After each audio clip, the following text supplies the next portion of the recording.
Hi! In front of me is ZTE AXON 30, and today I would like to show you how you can switch on or off auto brightness on this device.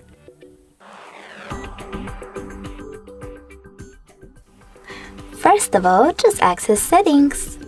Now you need to click on Display section over here, and then tap on this gray sweater next to Adaptive Brightness. As you can see now, automatic brightness is enabled, but you can always disable it by choosing the same sweater. If you wish to, you can go into tab menu as well and click on this A icon next to brightness slider. If it's blue, that means that auto brightness is on. In order to turn it off, click on the same icon one more time.